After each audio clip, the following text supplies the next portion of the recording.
Bonjour à tous, ici c'est Serge Kilimbe du www.jctune.com et bienvenue sur mon canal YouTube éducatif et informatif, le Trading Wall Street TV.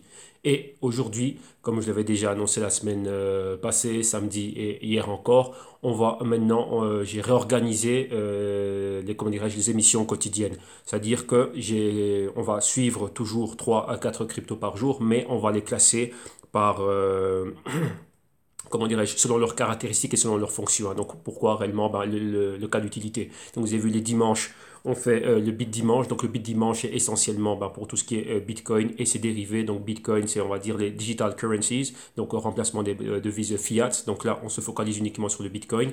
Et aujourd'hui, le lundi, qui était la journée Ethereum, on va faire les dApps, vu que Ethereum est une plateforme qui permet la création d'applications décentralisées, comme vous le voyez ici. Et donc, on va regarder l'Ethereum face à ses compétiteurs, qui sont premièrement EOS, Neo et Cardano. Ok. Donc voilà. Pourquoi? Vu que ces quatre cryptos, elles sont en train de faire exactement la même chose, c'est-à-dire permettre la création d'applications décentralisées sur leur blockchain. Ok.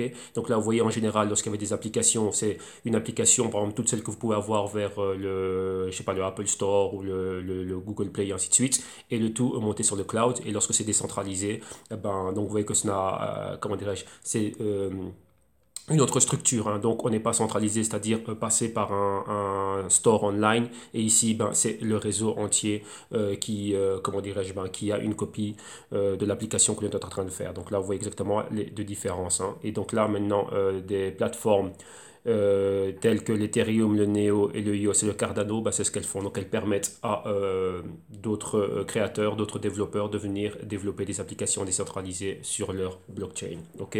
Donc, voilà.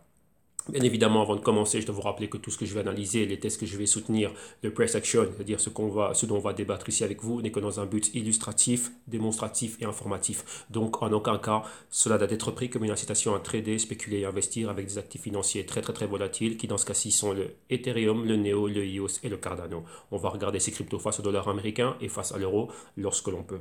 Ok.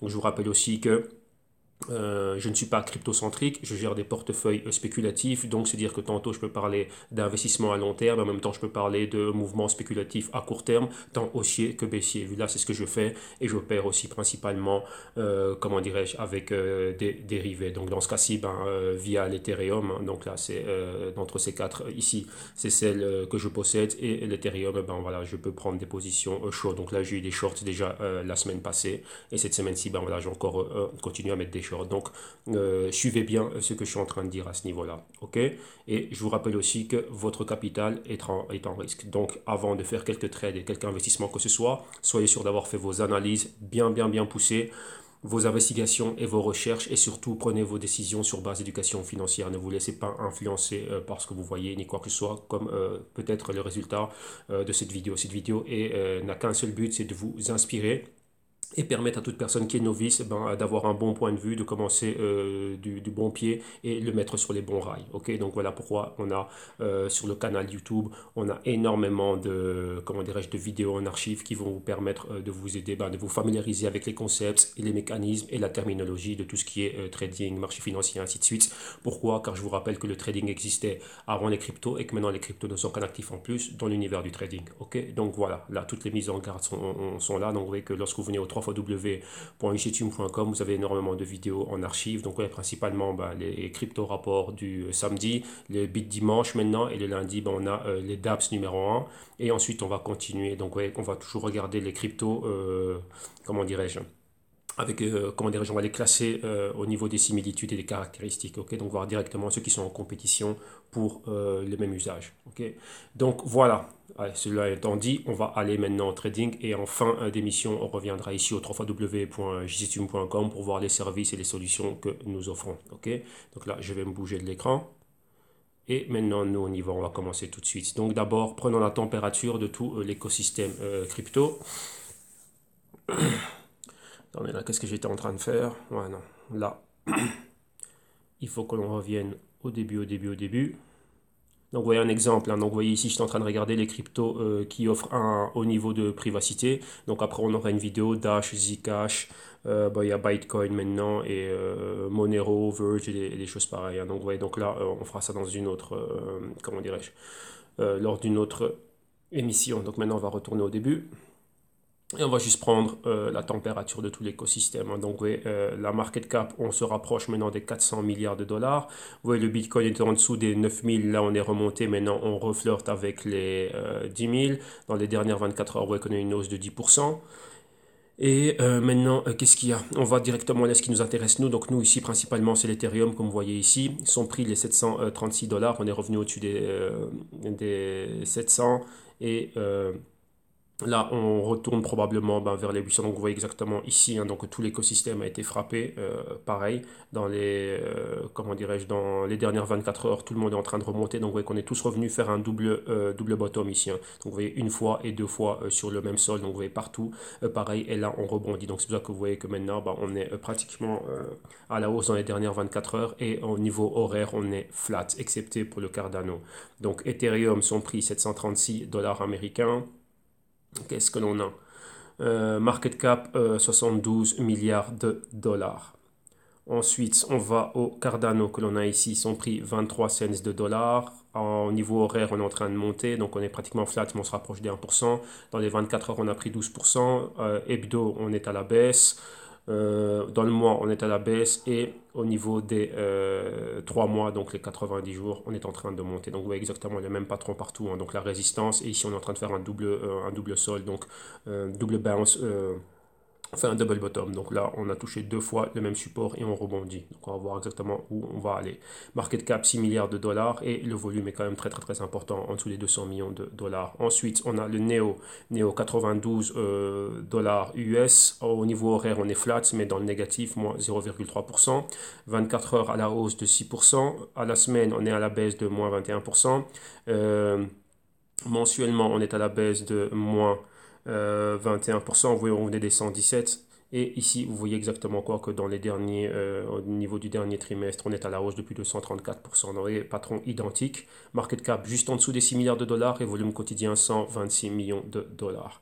Et ensuite, on avait quoi? Et le EOS pour terminer en 10e position. Le prix 6,14 dollars américains. Au niveau horaire, on est flat mais en négatif, près de 1% à la baisse.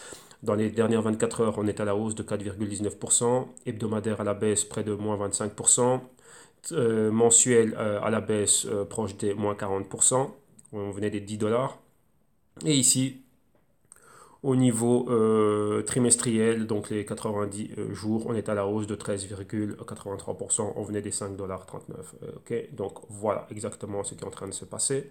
Et comme vous le voyez bien, exactement le même patron partout. Un double bottom ici. Market cap 4,4 milliards de dollars et volume en 24 heures 236 millions de dollars. Donc voilà, là on a pris la température de tout l'écosystème. Et maintenant, on va, quoi, avant d'aller à l'analyse technique, au price action, on va regarder quelques pièces d'information. Ok, donc premièrement, on va commencer avec l'Ethereum. Et qu'est-ce qui s'est passé avec l'Ethereum? Il y a eu un premier deal qui a été fait. Donc, vous voyez ici un First Ethereum Based Real Estate Deal Realized in the US, donc aux États-Unis.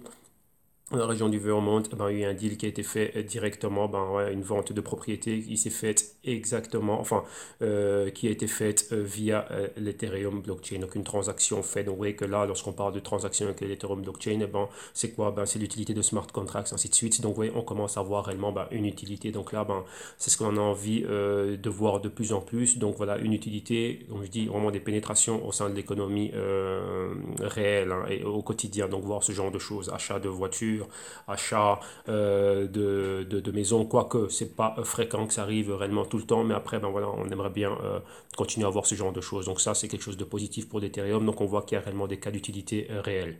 Ensuite, on va à ses compétiteurs. Donc directement, rappelez-vous, ce sont des dApps, donc ceux qui permettent de la création d'applications décentralisées, smart contracts et ainsi de suite. On voit EOS. Et voilà, on voit que EOS, comme on dit ici, c'est une crypto qui est en train de faire réellement bouger le marché. Et donc là, on revient sur ce qu'est le EOS et ainsi de suite.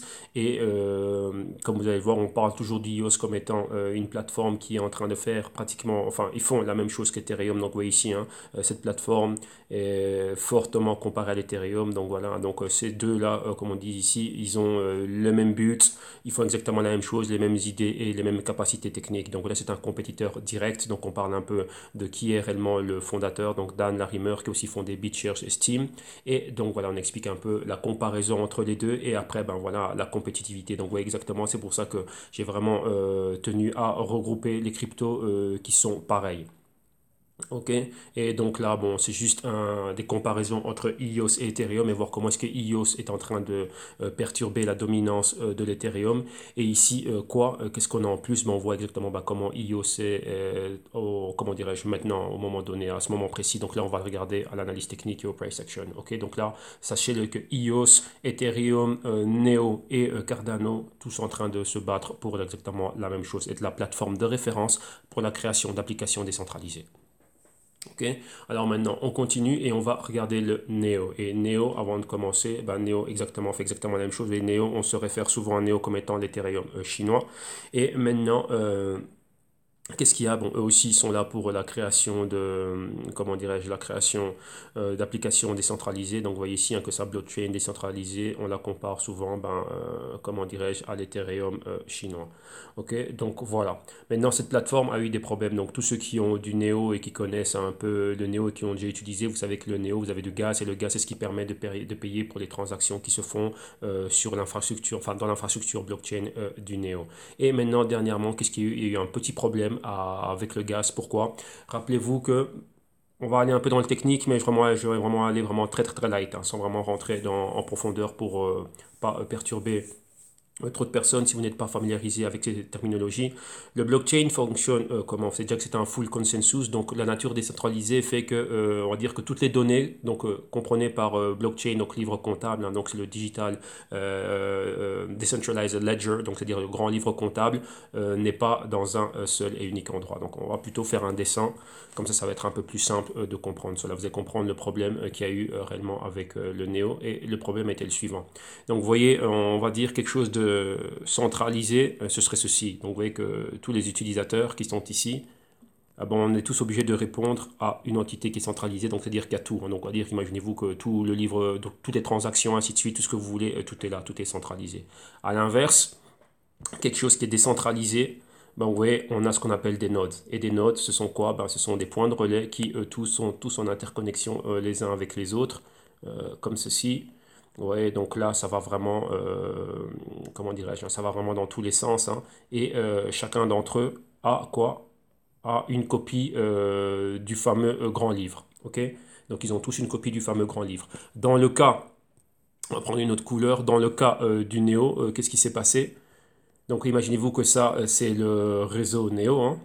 Voilà, afin que les transactions soient faites, que cela soit en train de circuler. Donc, vous voyez, de manière interne, on utilise ce qu'on appelle le gaz. Donc, moi, si j'ai envie de faire une transaction, d'ici à là, il y a le gaz qui est dedans pour me permettre de faire la transaction. C'est ce qui est en train de bouger. Et ça va via tous les points. Donc, les points nodes, ce sont tous les points qui ont une copie de ce grand livre sur, comment dirais-je, imaginez-vous, moi, ce sont des ordinateurs. Bon, voilà, chaque ordinateur a une copie de toute la blockchain Neo. Donc ça, pour faire simple. Maintenant, qu'est-ce qui s'est passé? Pourquoi est-ce qu'on fait cela? Vous voyez ici, si j'ai envie de hacker ou si j'ai envie de faire un vol, imaginez-vous, ça c'est la banque qui a tous les billets, je viens ici et je peux tout voler. Donc une fois tout l'argent de tous les déposants ou bien toutes les données de tous les déposants, en attaquant directement la centrale, directement on peut partir avec tout. Tandis qu'ici c'est un peu plus compliqué. Pourquoi? Pour pouvoir hacker cela, je dois attaquer tous les nodes à la fois. Et c'est ça qui fait la force réellement du blockchain. Mais maintenant, qu'est-ce qui est en train de se passer? Pourquoi? De dire que si on élimine un node, les autres doivent pouvoir continuer à fonctionner de manière sans aucun problème. Pourquoi? Vu qu'ils ont exactement la même copie comment dirais-je, que ce node. Mais maintenant, ce qui s'est passé avec le blockchain Neo, c'est qu'un node a été attaqué. Enfin, un node a eu un problème. Et maintenant, qu'est-ce qui s'est passé? Ça a paralysé tout le réseau. Donc il n'y a plus rien qu'à continuer à fonctionner. Donc c'est-à-dire que quoi, les transactions et ainsi de suite n'ont pas pu être validées, on n'a pas pu continuer à utiliser le réseau, donc le réseau a été paralysé. Pourquoi? Il y a eu un seul node qui a été touché, et ça normalement ça ne devrait pas arriver dans le blockchain. Ça a été fait et pensé pour que s'il y a un node qui est déshabilité ou attaqué ou quoi que ce soit, le reste doit pouvoir continuer à travailler sans aucun problème. Mais ici dans le cas du Néo, il y a eu un problème et un node qui a été affecté, a affecté réellement tout le réseau et tout le réseau a été paralysé. Donc c'est réellement ça le gros problème qu'il y a eu. Donc vous voyez que Neo, malgré toute la baisse dans l'écosystème crypto, se maintenait toujours au-dessus des, comment dirais-je, au-dessus des 100 dollars, hein. Donc ils avaient atteint des super hauts et ils étaient revenus, donc ils avaient un support clé au niveau des 100 dollars. Mais lorsqu'il y a eu cela, vous voyez que ça, comment dirais-je, ça a été un catalyseur en plus et ça a fait que boum, ça tank et ça perce le niveau psychologique des 100 dollars. Pardon. Donc, ouais, en gros, c'est ce qui s'est passé. Donc là, je vous invite vraiment à lire cet article et à regarder un peu plus, comment dirais-je, le Neo en profondeur et voir réellement comment est-ce que le Neo est en train de fonctionner. Mais pourtant, enfin, à part cela, c'est une blockchain très solide. Donc il y a énormément d'utilités, énormément de compagnies qui bossent avec eux. Donc rappelez-vous, hein, je vous ai parlé de Trinity. Et Trinity, c'était une boîte qui est là pour bosser sur le développement de l'évolutivité du Neo. Donc permettre plus de transactions et pas mal de choses et continuer réellement à améliorer le réseau blockchain de Neo. Ok? Donc voilà, ça c'était la news, on va dire, négative pour le Neo. Donc là, comme ça, vous comprenez ce mouvement baissier qu'il y a eu. Principalement, c'était dû à ça. Et maintenant, on parle du Neo. Donc, vous voyez, Neo, ils sont clairement dans le top 10. Et maintenant, est-ce que ici, l'auteur de l'article est en train d'élaborer une thèse qui, pour lui, on pourrait voir ben, Neo dans un futur atteindre le top 3. Donc, vous voyez, pour le moment, le top 3, c'est Bitcoin, Ethereum et Ripple. Alors maintenant, ben, dans ce top 3, pourrait-il y avoir le Neo dedans? C'est-à-dire que, vu que son compétiteur direct, c'est Ethereum, ben, qui viennent détrôner l'Ethereum dans le podium, hein. Donc voilà, donc là on parle un peu de l'historique de Neo, ce que fait Neo, son infrastructure interne, sa blockchain, qu'est-ce qu'elle fait. Donc oui, exactement l'équivalent de l'Ethereum en Chine, la création de, comment dirais-je, d'applications décentralisées et pas mal de choses. Et aussi les partenariats que Neo a et les compagnies qui sont déjà en train d'utiliser réellement Neo. Et oui, et voilà. Un point clé qui fait que Neo pourrait être une plateforme de référence pour la création d'apps. Donc, c'est-à-dire que pour les développeurs viennent créer des applications décentralisées sur cette blockchain au lieu de celle d'Ethereum. Pourquoi? C'est que Neo permet de développer des applications en utilisant plusieurs langages. Donc, oui, le Java, le C, le JavaScript, le Python et ainsi de suite. Alors que Ethereum, il faut, comment dirais-je, a son propre langage de programmation. Vous voyez, comme on dit ici, hein, Ethereum's Native Programming Language. Donc là, vous voyez, c'est ça, c'est la grosse différence qu'il y a entre les deux. Donc vous voyez que là, avant d'aller créer sur quelque chose sur Ethereum, ben voilà, il faut déjà être familiarisé avec le langage qu'utilise Ethereum, alors que lorsque l'on vient sur Neo, ben, peu importe, Neo a été faite pour ça. Ouais, donc ça c'est quelque chose de très important et c'est la clé réellement de la différence comment dirais-je, entre ces deux blockchains et Neo. Il y a déjà des il y a beaucoup de cas d'utilité pour le Neo et en Chine et à l'international. Ouais. Ils ont un bureau à Singapour, un autre à Silicon Valley, donc à San Francisco. Donc ils sont déjà en train de, comme je dis toujours, de faire des pénétrations et d'avoir des cas d'utilité concrets. Et il ne faut pas oublier que Ethereum aussi, donc l'application la plus forte et la plus connue, c'était les CryptoKitties via les smart contracts, ainsi de suite. Rappelez-vous, j'ai fait une émission où on montrait que JP Morgan a créé sa propre blockchain privée on top, donc c'est-à-dire sur le blockchain Ethereum et qu'ils utilisaient Zcash pour avoir euh, le Zero Knowledge Layer, donc la privacité du Zcash avec ça. Donc là, ils ont créé leur propre blockchain Quorum via Ethereum. Donc ça, ce sont des applications et des utilités, des cas d'utilité concrets. Donc voilà, donc les deux sont là, sont bien, comment dirais-je, sont fermes, hein. Mais maintenant, c'est quoi la compétition? Donc vous voyez, c'est ça maintenant, on est vraiment dans, comment dirais-je, dans cette phase-ci, hein. Donc tout est super bas, alors maintenant ben, ça va se donner des coups de coude et des coups de poing, ça va se battre à feu et à sang. Et donc là, ça va être super intéressant. Donc vous voyez qu'on va, au quotidien, on va regrouper les cryptos qui sont similaires, hein. Donc là, vous voyez exactement le cas ici, donc EOS, Ethereum, Neo.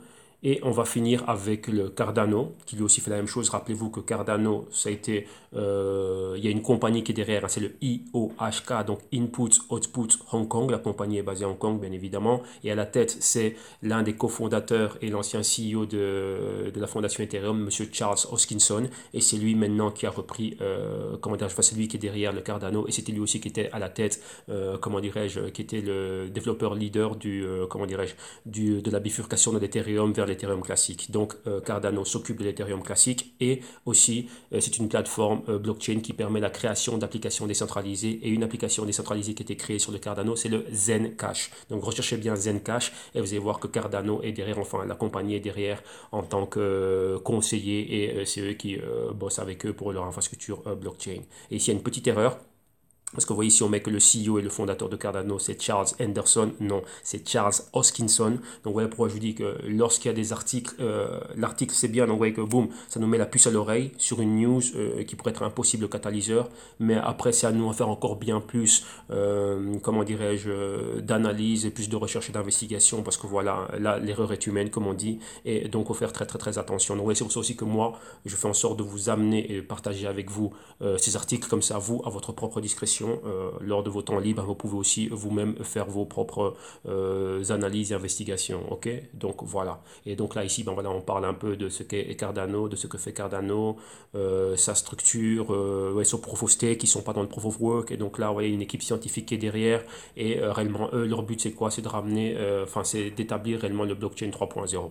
Donc ils se disent être meilleurs réellement que tous les autres. Donc enfin, meilleurs que tous les autres. Les problèmes qu'ont tous les autres, ben eux sont en train d'y remédier. Ok, donc voilà, en gros, c'est ça.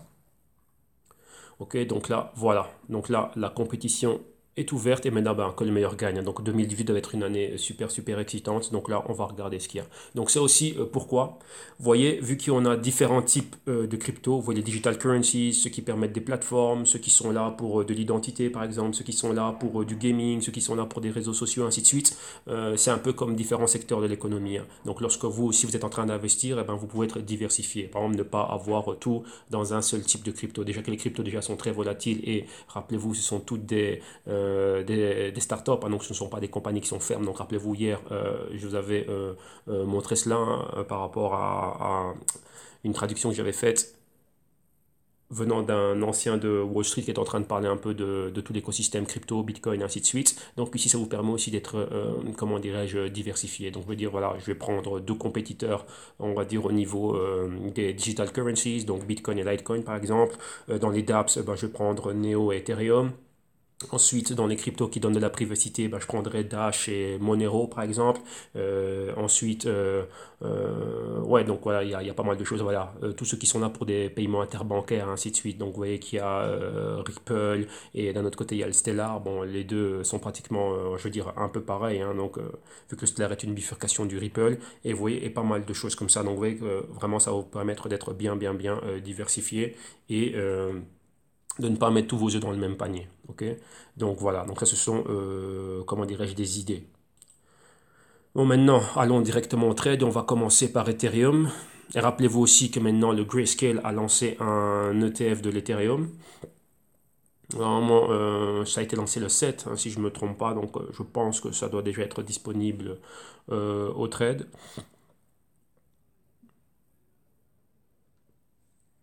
Voilà. Alors ici, on va directement aller au trade et on a Ethereum face au dollar américain. Et qu'est-ce que l'on voit? Donc vous voyez ici toujours dans la tendance baissière, donc vous voyez les mouvements baissiers auxquels on s'attendait et comment dirais-je, ils ont été effectués. Maintenant on a un pointeur ici un peu plus bas, donc vous voyez qu'on est sur on est sur le retracement de Fibonacci de 61% par rapport au haut que l'on a touché et comme point d'inception ces niveaux-ci. Donc point d'inception les niveaux des pratiquement en dessous des 300. Et maintenant, on a comme support un moyen mobile de 21 et 26 semaines. Donc, vous voyez qu'on a pratiquement validé le pointeur ici que vous voyez là à l'écran. Donc, lui qui pointe les 550. Et nous, ici, on est toujours au-dessus on a la zone des 650 pratiquement. Et vous voyez que cette semaine-ci, on est en train de rebondir, hein. Donc, vous voyez que le mouvement va être horizontal.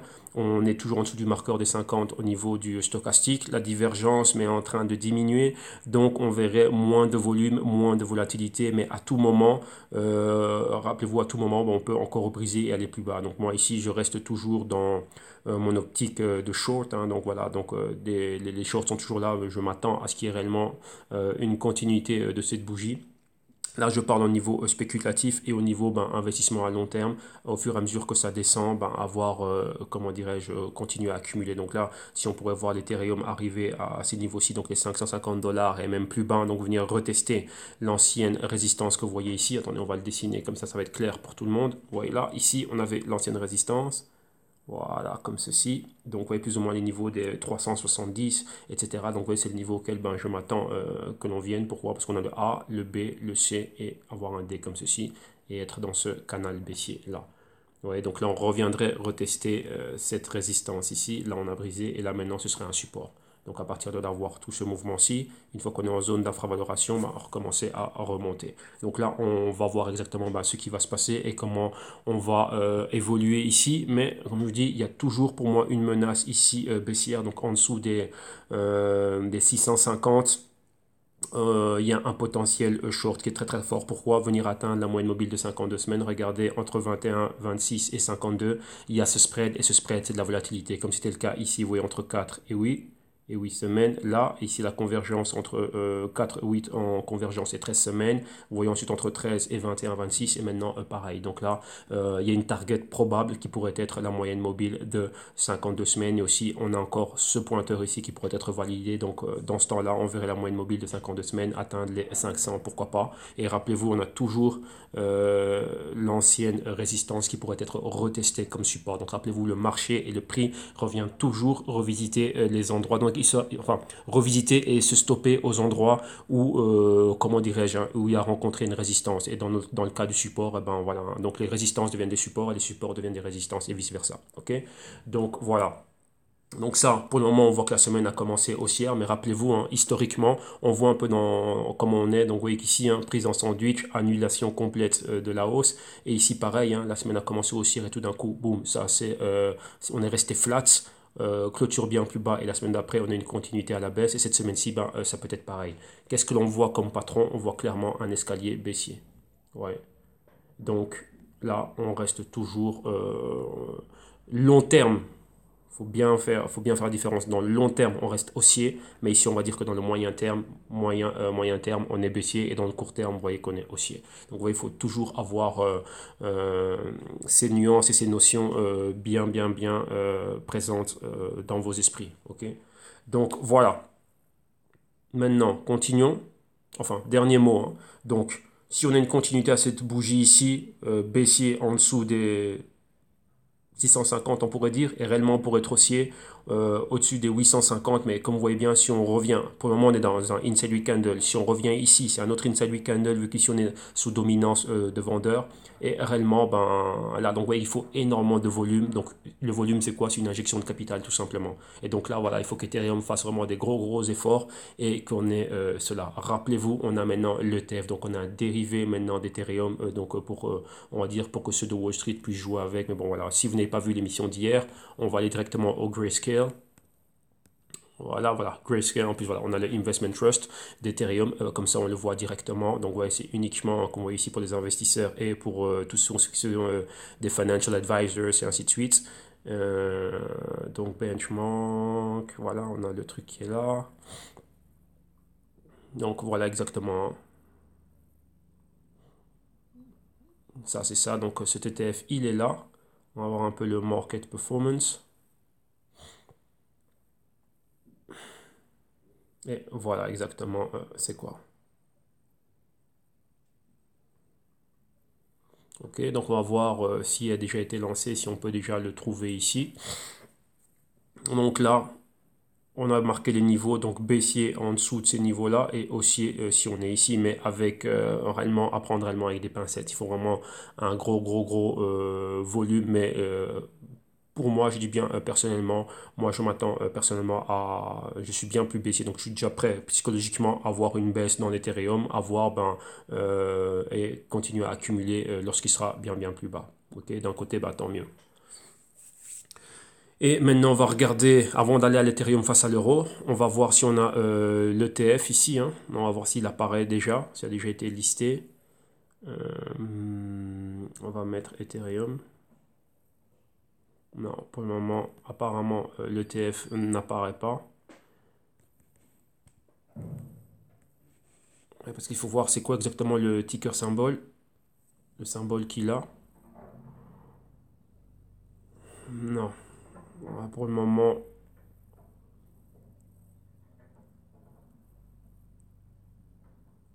Attendez, on va faire ça comme ça, on va voir s'il est listé. On va regarder Ethereum et voir tout ce qui apparaît avec.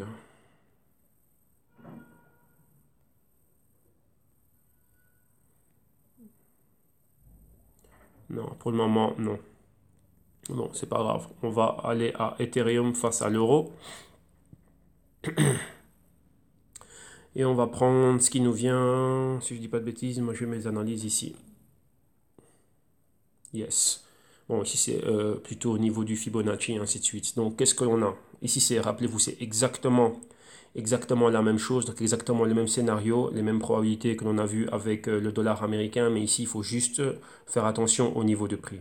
Ok, donc là on est toujours dans cette baisse, donc vous voyez exactement les mêmes patrons, les patrons de renversement comme on a vu. On n'a pas toute l'information au niveau des moyennes mobiles. Pourquoi? Parce qu'on n'a pas plus de données ici, hein, nous venons de Bitstamp. Et qu'est-ce que l'on a? Concrètement ici on voit la baisse, donc ici en dessous des 500 on pourrait continuer de baisser et aller valider le pointeur que l'on voit ici un peu plus bas.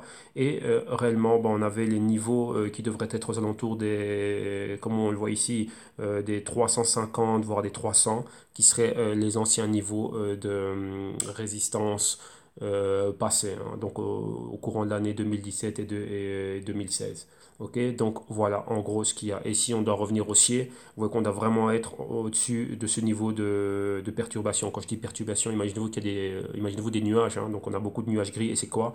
Convergence entre la moyenne mobile de 13 et de 8 semaines et la moyenne mobile de 4 semaines. Donc réellement avoir une clôture au-dessus de ce niveau, mais vous voyez que là on serait ici dans cette zone hein, très critique où il y a eu des rejets, donc un engulfing bearish sur la bougie verte, avec la bougie rouge englobe la bougie verte. Donc on devrait clairement être au-dessus des 800. Donc tant qu'on n'est pas au-dessus des 800, vous voyez aussi la zone de convergence ici, eh ben, on ne serait réellement pas aussi. Donc des 800, pulvériser les 850, monter et ainsi de suite. Ok, mais pour le moment, ici, si on peut revenir retester les 50% de cette bougie, donc les 620, avoir une interaction avec la moyenne mobile de 4 semaines que vous voyez ici et rejeter comme on a vu cela là, et ensuite avoir une semaine avec un tout petit doji, donc une semaine d'indécision, et là on resterait toujours dans un momentum baissier, et là directement la semaine d'après avoir réellement une continuité à cette bougie et avoir une entrée de volatilité féroce comme on a vu ici et baisser fortement. Donc exactement la même chose que l'on a vu avec l'Ethereum face au dollar, et pourquoi pas ensuite trouver support bien plus bas au niveau du pointeur ici, ou encore bien plus bas comme on a vu dans les résistances passées, hein. On avait un double voire un triple top au cours des années 2016-2017 avec l'Ethereum, donc ce serait les niveaux aux alentours des 300-350. Ok, donc voilà, ça c'est pour Ethereum face à l'euro. Maintenant on va directement au suivant, on va faire le EOS. Donc EOS, on y va. EOS face au dollar américain et ensuite face à l'euro. Voilà, on va prendre les prix qui nous viennent de Bitfinex. Ok, et ici on a, ouais, c'est pratiquement pareil, hein. Donc ouais, identique à tout ce qui est, comment dirais-je, à ce qui est identique à l'Ethereum. Oui, bien sûr, comme tout l'écosystème aussi, donc baissier, réellement, rappelez-vous, moyen terme baissier, long terme haussier. Ok, et court terme, ici pour le moment, on est haussier. Donc, et toujours ces trois notions bien présentes dans vos esprits. Pourquoi? Ben, pour ne pas être perturbé lorsque je suis en train de parler. Donc, lorsque je parle de long terme, c'est vraiment de l'investissement. Lorsque je parle de moyen terme, c'est du trading spéculatif. Donc, d'un côté, faire des trades sur quelques temps, on va avec la tendance. Et on peut encore prendre des positions encore bien plus spéculatives vraiment dans le court terme. Donc, ouais, profiter de ces hausses. Mais ouais, pour moi, là, c'est quelque chose que je ne fais pas. Pourquoi? Bah, j'ai pas envie de gaspiller mon énergie à être là, à faire énormément de choses comme ça. Moi, je veux des tendances qui sont bien définies, avec des points bien concrets comme ils sont là. Donc, vous voyez que c'est vraiment les tendances que je cherche à moyen terme. Donc, vraiment pour des trades, hein, 2, 3, 4 semaines qui sont bien haussiers et on reste dedans. Juste avoir le bon timing et la bonne stratégie d'intervention. Donc ici, pareil qu'avec l'Ethereum, donc baissier. Ici, vous voyez qu'on a validé ce pointeur ici. Attendez, on va prendre l'outil pour dessiner, c'est mieux. Donc le pointeur ici, on l'a validé. Ouais, là, donc on est pile poil sur les 6 dollars. Rappelez-vous comme avec l'Ethereum, on a notre ancienne résistance, donc le niveau ici qui pointe plus ou moins les 2,50 $. Hein.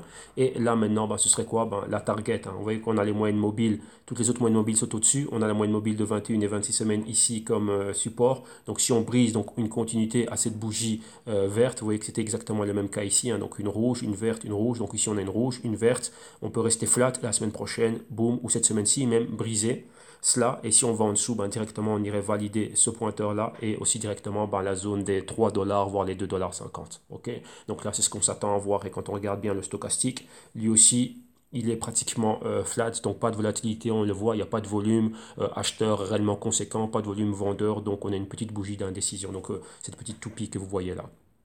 Ok, donc voilà exactement ce que l'on a pour le moment. Donc là, voilà comment a commencé la semaine. Et réellement, ben, le IOS, il faut s'attendre réellement à aller plus bas. Si réellement on doit être haussier, ben, c'est haussier au-dessus des niveaux des 8 dollars. Mais rappelez-vous, pour être haussier dans le, on va dire, dans le moyen terme, hein, donc une histoire d'un semestre, on a encore ce niveau ici, on a la convergence entre les moyennes mobiles de 4 et de 13, de 8 et de 13 semaines, pardon, et ça c'est sur les 10 dollars. Donc vraiment au-dessus des 10 dollars, ben, là, oui, on a feu vert pour remonter vers les 16 dollars. Ok, donc là, pratiquement avoir un 50%. Mais qu'est-ce que cela veut dire pendant qu'on est en train de voir cette baisse et on voit que réellement le EOS est un compétiteur sérieux, la plateforme elle est sérieuse, l'infrastructure blockchain qu'ils ont elle est sérieuse, donc là ça en fait un compétiteur clé. Donc vous voyez qu'au niveau des dApps, eh ben, vous pouvez être bien diversifié. Hein, ok, donc voilà. Donc ici, ça c'est pour le EOS. Maintenant, on va bouger, on va voir si on a le EOS face à l'euro. Enfin, il y a le EOS face à l'euro via Kraken si je ne me trompe pas, mais on va voir si on a assez de données ici afin que je puisse vous amener ah non, ça c'est synthétique, on n'a pas les prix de Kraken, pour qu'on vous amène réellement une analyse on va dire bien détaillée. Bon, c'est exactement la même chose, donc au niveau du scénario et des probabilités, sauf qu'ici on doit faire la conversion de prix. Donc qu'est-ce qu'on a? On va directement prendre l'outil pour dessiner. Ici on va regarder doublement, donc on va regarder ça en weekly et ensuite on va aller au weekly et ensuite on va aller au daily. Donc oui, ici au niveau journée, donc rappelez-vous, non, hebdo, hein, on avait ce pointeur ici, donc ici c'est équivaut à quoi? Les 4,70, on va dire, allez, au-dessus du support des 4,50 €, on y est, on a validé. Vous voyez ce pointeur ici, il est validé. Rappelez-vous, une validation, c'est toujours quoi? Une bougie complète au niveau du point extrême, donc ici le point le plus bas du pointeur. Donc là, vous voyez, on y est, donc on a validé cela. Donc rappelez-vous, un pointeur, c'est comme un indicateur. Le prix lui-même est un indicateur. Rappelez-vous cela. Ici, comme information, on a clairement une mobile de 4 semaines. Vous voyez qu'on est clairement en dessous. Vous voyez qu'on a quoi? Lorsqu'on a eu des hausses, directement, on a ce qu'on appelle des bearish reversal, des bearish engulfing. Vous voyez que cette bougie ici, au niveau de ses fluctuations, elle englobe complètement cette bougie verte et celle-là aussi. Vous voyez que ces fluctuations sont supérieures. Donc, directement, qu'est-ce que cela fait? Ça annule la hausse. Donc, on revient à un niveau des 6,50. Vous voyez qu'on a tâtonné un peu. Donc, ouverture, hésitation, entrée de vendeur. Donc, vous voyez une continuité. Donc, on va effacer. Continuité ici, vendeur rentré là, donc on a annulé ces deux bougies, entrée, comment dirais-je, de vendeur ici, donc continuation, donc une semaine, 2 semaines, enfin ici petite hésitation, mais boum, ensuite les vendeurs reviennent. Troisième semaine, les vendeurs reviennent en dessous de la moyenne mobile de 4 semaines. On valide le pointeur ici. Donc, vous voyez le niveau des 4,50. Et là, on y est. Donc, maintenant, on est ici. Vous voyez qu'on est dans un coin inside week candle. Les fluctuations dans la bougie rouge et la bougie verte. On a commencé la semaine, on ne va nulle part. Donc, c'était hier dimanche, aujourd'hui, on est lundi. Donc, maintenant, quoi? Toujours une force vendeuse. Si on n'est pas au-dessus des 5,50, quand je dis 5,50, c'est avec une clôture clé. Et vous voyez qu'on va être au-dessus de la moyenne mobile de 4 semaines. Ensuite, une continuité. La force et les probabilités restent toujours baissières ici. OK? Donc voilà, ça c'est ça. Maintenant, on va regarder ça en daily pour aller avoir un peu plus de détails et voir un peu plus de price action au niveau journalier. C'est exactement la même chose, hein, sauf qu'ici on a un peu plus d'informations. Donc vous voyez exactement ce qui est en train de se passer et on est là. Et vous voyez toutes les moyennes mobiles, 4 jours, 8 jours, 13 jours, 21 jours, 26 jours. Au niveau du stochastique, on est dans le niveau d'infravaloration. Et qu'est-ce qu'on a aussi? Vous voyez clairement notre canal. Hein. Ouais, on est clairement dans un canal baissier. Résistance, support. Ici, on peut rebondir, revenir à la résistance. Vous voyez, interaction dans cette zone ici de perturbation où on a toutes les moyennes mobiles. Mais maintenant, il y a une différence par rapport à ce qu'on a vu ici. Là, les moyennes mobiles étaient pratiquement parallèles. Et ici, elles sont avec une forte divergence. Donc, qu'est-ce que ça veut dire? Il y a de la volatilité ici. Donc, on pourrait revoir des mouvements forts au-dessus des 5 et revenir pratiquement à 6 euros. Pardon. Ok. Et on va voir maintenant avec quelle moyenne mobile va vraiment jouer le rôle de, comment dirais-je, de résistance. Comme on le voit ici, c'est celle de 13 jours. Donc 13 jours ici, on pourrait rebondir au niveau des 5,50. Oui, le niveau des 5,50, ça nous fait ceci. Et ensuite, on aurait ce niveau-là. Donc 5,50 et les 6,50. Ouais, donc là, on va monter de 57 à 50 Donc de 4,50 à 5, de 5 à 5,50, de 5,50 à 6, de 6 à 6,50. Donc ouais, ce sont différents paliers. S'il y a une faille et qu'on n'arrive pas à perforer ces paliers-là, eh ben, là, comme vous voyez, on va continuer avec un niveau baissier. OK?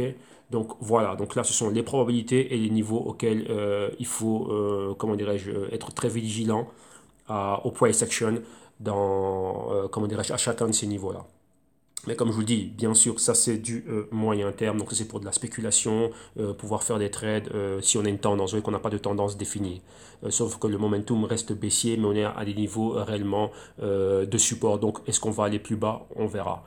Mais dans tous les cas, si votre but à vous c'est d'être investi et que vous croyez, on va dire, dans la compétition au niveau des dApps, donc Ethereum, EOS, ainsi de suite, et ben, envoyez vous placer un peu quelques billes comme ça dans ces différents projets. Et là, c'est pour du long terme. Donc là, maintenant, le voir plus bas, bah, c'est une opportunité d'accumulation. Ok, donc là, voilà ici pour les EOS face à l'euro. Maintenant, on continue, on va au NEO. Et le NEO, c'est le ANS. Rappelez-vous que son nom avant, c'était les Ant Chairs. Et maintenant, donc c'est ANS USD. On va commencer comme ça. Donc, on va prendre les prix qui nous viennent d'ici, de Bitrex.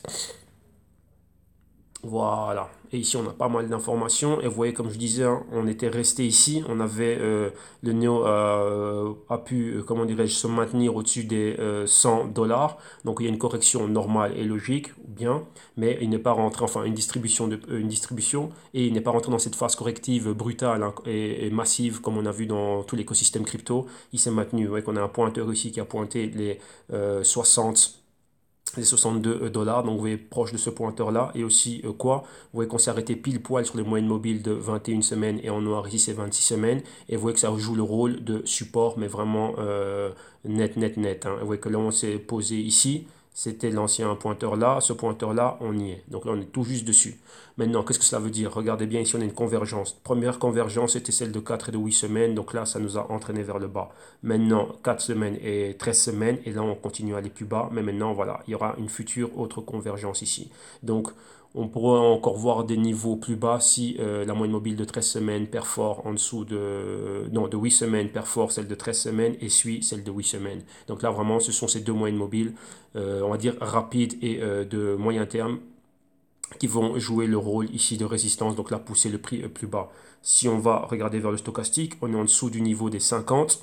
Ici, vous voyez que les points de convergence et de divergence correspondent avec les différentes entrées et impulsions baissières, hein, comme on a ici. Donc là, vous voyez qu'on a une divergence, mais la divergence n'a plus réellement d'amplitude. Donc on est pratiquement parallèle, mais avec une inclinaison baissière toujours, hein. Donc vous voyez comme c'est le cas ici.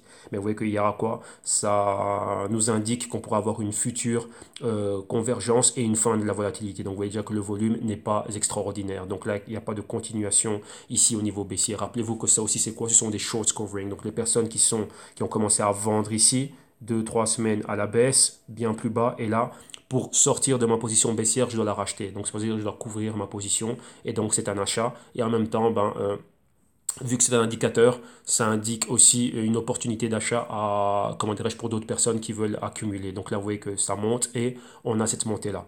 Et après, une fois que ça s'arrête, vous voyez qu'il y a bien plus de vendeurs, donc ils remettent une deuxième vague.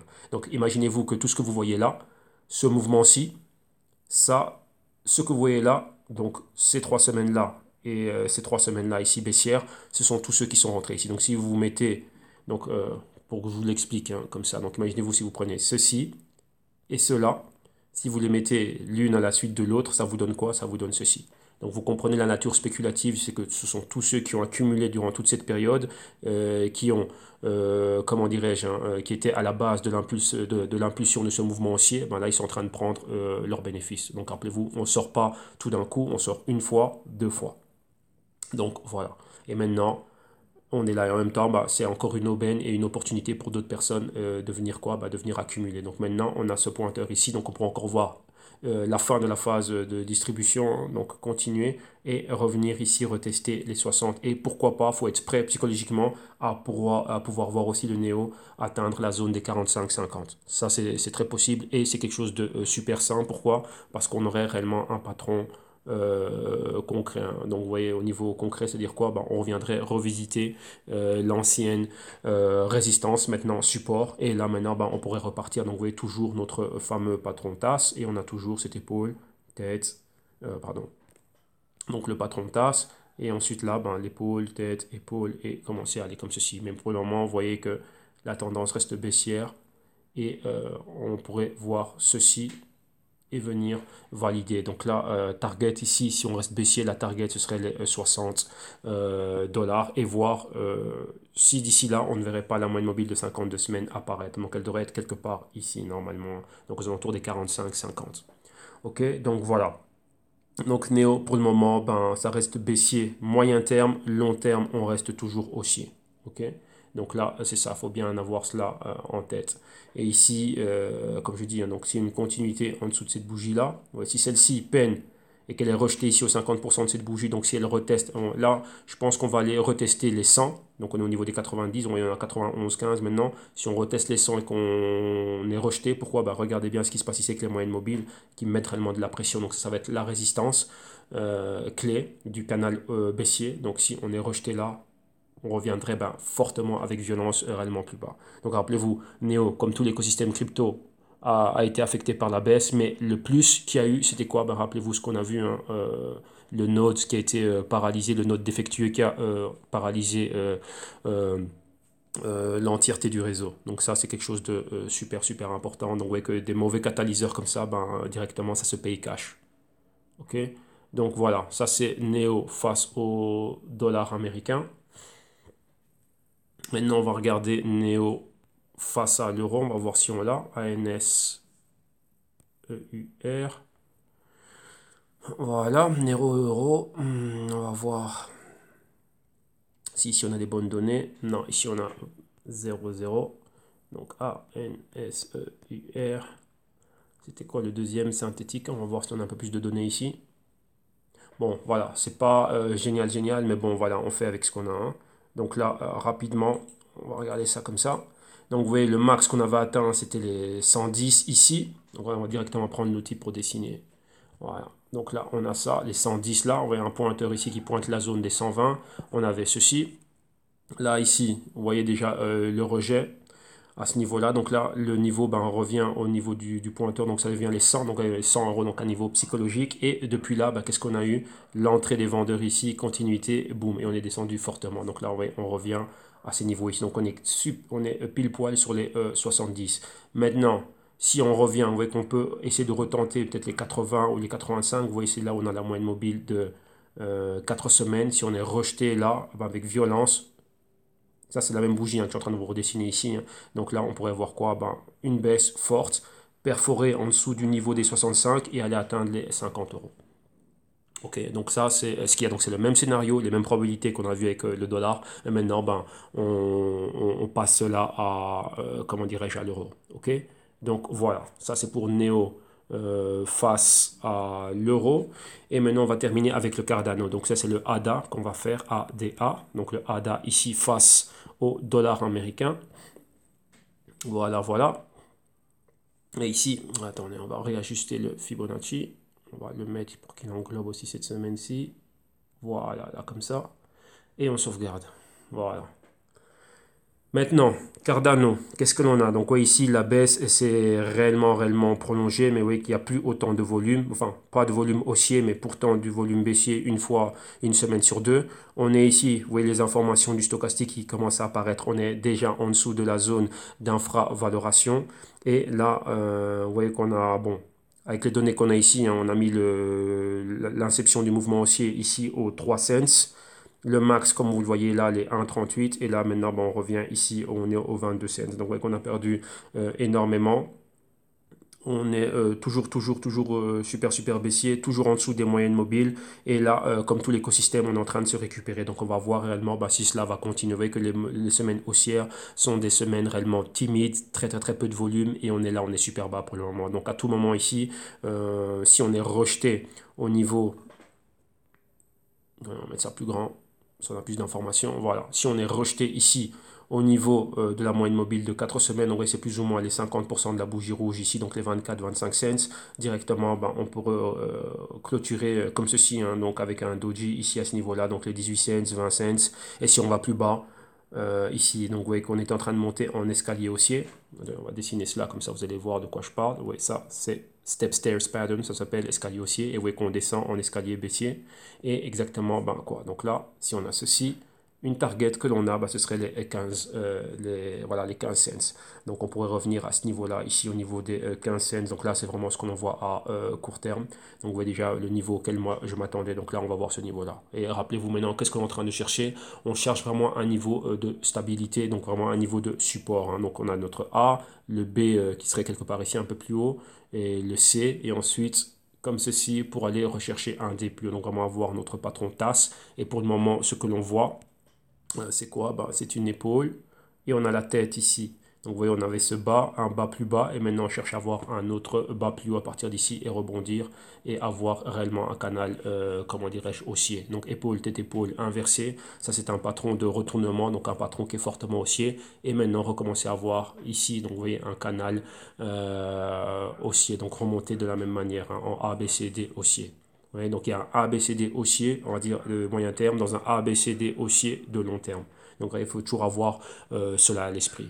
Ok, mais comme vous voyez, le projet Cardano, lorsqu'on regarde à partir de CoinCheckup, leur algorithme classe Cardano comme étant la blockchain, donc vraiment la crypto fondamentalement la plus solide, et il y en a d'autres aussi qui sont très solides. Donc là, dans l'univers, on va dire dans l'industrie des dApps, on va dire ça comme ça, dans le secteur des dApps, si je peux dire ça comme ça aussi, c'est là réellement où c'est, comment dirais-je, où la compétition va être vraiment très très très rude. Ok, donc voilà. Donc là, on a fini ici avec ce qu'on était en train de faire ici au niveau de nos analyses et ainsi de suite. Et avant de terminer, j'aurais aimé vous montrer un petit truc, hein. Donc, ouais, que ça peut peut-être prêter à confusion pour certaines personnes, mais je vais vous montrer sur base de quelle logique est-ce que j'étais en train de remettre tous ces projets, on va dire blockchain, et les regrouper. Donc, vous voyez ici, c'est le S&P 500. Et vous voyez que ça, c'est donc les 500 compagnies, les blue chips, hein, nord-américains comme on les appelle, et sont divisés en secteurs. Donc, vous avez les secteurs technologiques, secteur des services, on va dire basic materials, donc les matières premières, soins de santé, les utilités, biens industriels, les biens de consommation et le secteur financier. Donc imaginez-vous que tout ça, c'est l'écosystème crypto. Et alors là maintenant, on a exactement les mêmes subdivisions. Vous voyez, d'un côté, on aurait les dApps. Donc vous voyez que je ne vais pas comparer Microsoft avec Johnson Johnson. Non, si je compare Microsoft, c'est avec des compagnies qui sont dans le même secteur. Donc vous voyez Microsoft, Google, Facebook, ainsi de suite. Et même là-dedans, vous avez encore des subdivisions. Donc là, ce sont secteurs technologiques. Et tout ce que vous voyez ici, Internet Information, c'est une industrie. Donc vous voyez là ce qu'on fait maintenant ici. On va dire que la subdivision qu'on va faire au quotidien au niveau des cryptos, c'est les avoir, on va dire, par secteur. Donc, qui est en train de faire, on va dire, les digital currencies, donc Bitcoin premièrement qui était là, et ensuite, après, qu'est-ce que l'on a? On a les compétiteurs du Bitcoin, Litecoin, ainsi de suite, mais après, comment dirais-je, il y a, on va dire, une subdivision là encore. Donc, on a les digital currencies, mais les digital currencies qui donnent un haut niveau de privacité, et là, on irait à Dash, Zcash, Monero, et ainsi de suite, vous voyez. Après, on a eu les dApps, par exemple, et on a eu les dApps, donc on a vu Ethereum, EOS, Neo, Cardano, et ensuite, ça c'est les dApps principaux, mais il y a aussi les dApps, on va dire, de second plan, donc Quantum, Lisk, et ainsi de suite. Il y a Waves aussi, si je ne me trompe pas. Et ensuite, on aurait par exemple voilà, on va dire ceux qui sont financiers, donc ceux qui sont là pour des services bancaires, donc interbancaires, donc il y a le Ripple et le Stellar, ce sont les deux qui font ça. Par exemple, après on aurait ceux qui s'occupent de tout ce qui est entertainment, donc tout ce qui est gaming et stock de data, enfin stock de données et ainsi de suite, et gaming, réseaux sociaux et pas mal de choses pareilles. Donc là on aurait le Trône et il y a encore quelque chose d'autre, hein, je pense, qui fait ça. Et ouais, donc vous voyez un peu l'idée, hein, de subdivision comme ça. Voilà, on peut se focaliser par exemple ici, voilà, sur ouais, si on prend les niveaux financiers, voilà, les compétiteurs, hein, JP Morgan, Bank of America, Wells Fargo, Citigroup, ils sont pareils. Vous voyez ici Johnson Johnson, UNH et MGM, ils sont pareils. Ouais, Exxon et Chevron, ils sont pareils. Donc vous voyez, se focaliser avec des cryptos qui sont en train de faire exactement la même chose. Au niveau des analyses, je pense que c'est bien plus intéressant. Ok, donc voilà. Donc là, on a fini pour aujourd'hui. Et maintenant, on retourne au début, comme je l'ai dit, enfin, on retourne au service et aux solutions. Donc voilà, si vous aussi, vous voulez, vous vous rendez compte que vous avez des carences et que vous avez des lacunes et que vous avez besoin d'être là, de vous retrouver, de remettre de l'ordre dans vos idées, de repartir sur le bon pied, vous venez au www.jzetum.com. Il y a les services et les solutions adéquates qui vont pouvoir être, comment dirais-je, vont vous aider selon vos nécessités. Et premièrement, la chose la plus importante, l'éducation financière. Et pour ça, il y a les vidéos consulting en vidéo module. Donc là, vous avez quoi? Ici, vous pouvez télécharger et voir directement, enfin télécharger le PDF pour voir le contenu, hein, donc voir le programme. Vous l'avez là en cliquant sur ce lien. Et ici, si vous voulez voir bien plus de, comment dirais-je, bien plus de services et de solutions et des tarifs, en cliquant sur le lien orangé que vous avez vu, vous êtes redirigé ici vers la page des tarifs. Et donc là, vous voyez les vidéos modules ici, vous les avez là et avec le prix directement. Donc là, il y a les vidéos modules et le consulting one-on-one. Donc là, c'est compris pour une année et ici pour un semestre, donc 6 mois avec le même programme en cliquant ici. Et le tarif, comme vous venez de le voir, vous avez la solution active. Donc c'est une solution qui est bien plus complète. Donc c'est les vidéos modules, les consulting one-on-one. Et en même temps, ici, on va plus loin. Pourquoi? On a la gestion du risque sur base de quoi? D'un système qu'on va mettre sur place et d'une stratégie. Mais pourquoi? Ben là, c'est par rapport à ce que vous faites, vous, personnellement, donc dans vos wallets, exchange, et pourquoi pas à venir avec des stratégies de couverture et d'assurance pour vos investissements, pour vos trades, et ainsi de suite. Donc là, on va remettre, comme je dis, vous tailler un costard sur mesure. Donc vraiment, faire cela de manière, comment dirais-je, que ce soit adapté réellement à votre profil. Et on a les Global Crypto Research, donc des rapports trimestriels, et ici à l'unité. Et là, comme vous voyez, la souscription annuelle, donc 4 rapports à l'année. Et là, vous voyez le rapport qui a été fait, donc le Q4 2017, Q1 2018. C'était un rapport de plus de 8 heures de vidéo et un PDF qui l'accompagnait de plus de 85 pages. OK? Donc voilà, et bien sûr, les consultings à la carte et pas mal d'autres choses. Donc pour ça, contactez-moi directement. Donc dès que vous avez trouvé chaussures à votre pied, vous cliquez sur le Buy Now pour être dirigé vers la plateforme de paiement sécurisée de PayPal. Une fois sur la plateforme, comme lors de tout achat, via la plateforme, vous rentrez vos informations. Si vous avez un compte PayPal, si vous n'en avez pas, PayPal vous permet aussi de payer via carte de crédit et carte de débit. Et donc là, dans les informations, pour moi, vous me rajoutez un numéro de téléphone portable et une adresse @gmail.com. Pourquoi? Pour vous partager la playlist privée des modules ou quoi que ce soit via YouTube. Et bien sûr, pour vous donner accès déjà à la playlist privée et aussi au Google Docs et au PDF lorsqu'il y en a. Ok? Donc voilà, donc ça c'est l'option via PayPal. Et il y a une deuxième option, si jamais PayPal ne fonctionne pas ou a des problèmes ou quoi que ce soit, ça peut arriver. Et là, il y a toujours un backup, vous voyez, on a toujours un plan B. Et le deuxième plan, c'est quoi la deuxième option? Donc vous cliquez sur le lien que vous m'avez vu cliquer ici, donc ceci, services et solutions via l'espace en ligne, cliquez ici. Donc là, c'est pour pouvoir le payer. Donc avoir accès aux services et aux solutions. Et donc là, vous avez exactement la même chose, les mêmes services, les mêmes solutions, avec les mêmes tarifs. Et donc là, en cliquant dessus, directement, vous avez un panier qui est créé. Et donc là, vous rajoutez ce que vous voulez au panier. Et directement, une fois que tout est OK, vous finalisez la commande et passez au checkout. Donc là, au checkout, exactement la même chose. Dans les informations, pour moi, vous me rajoutez une adresse email @gmail.com pour la même chose, pour la même raison. Partagez les playlists privées, les Google Docs et les documents PDF lorsqu'il en a. Et ici, vous pouvez payer directement via carte Visa, carte Mastercard, de crédit ou de débit. OK? Donc voilà. Là, vous avez tout ce qu'il vous faut pour avoir accès aux solutions et aux services. Et donc, nous, on termine ici. Donc, vous voyez, demain, là, j'ai déjà fait une nouvelle liste, enfin, une liste des cryptos qu'on va voir demain. Je pense que demain, on va faire les cryptos. Demain, c'est quel jour? C'est mardi. On va voir les cryptos de privacité. Donc, ça va être Dash, Zcash, Monero et encore une autre qui donne de la privacité. Je pense que c'était le Verge, si je ne me trompe pas. Et donc, voilà. Donc, là, c'est des cryptos digital currency, mais de privacité, avec un haut degré d'anonymat et un haut degré de privacité. Donc vous voyez que c'est la même chose que le Bitcoin, mais on va plus loin dans ce qui est au niveau privé et ainsi de suite. Et comme je le disais, je pense que dans la journée du Bitcoin, je vais rajouter le Litecoin avec, vu que Litecoin, on va dire, c'est le petit frère du Bitcoin, comme Dash, ainsi de suite et tous les autres. Hein, donc ce sont toutes des bifurcations du Bitcoin, mais vu lui, on va dire...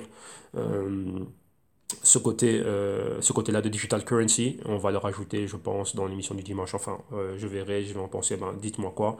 Ou bien on aura sa journée qui va être là. Parce qu'après, il n'y a plus tellement d'autres digital currencies qui sont réellement intéressantes pour vraiment avoir des analyses choc au niveau de la compétition. Ok? Donc voilà, un grand merci. Ça, c'est le Crypto Lundi spécial DApps numéro 1. Il y aura DApps numéro 2 en fin de semaine avec le Quantum, le Lisk et ainsi de suite. Ça aussi sont des cryptos qui font des dApps, donc des applications décentralisées via leur blockchain. Ok, donc voilà les apps que vous connaissez et ça c'est des dApps. Ok, donc voilà, un grand merci, c'est tout pour ce lundi et on se retrouve demain. Bye bye.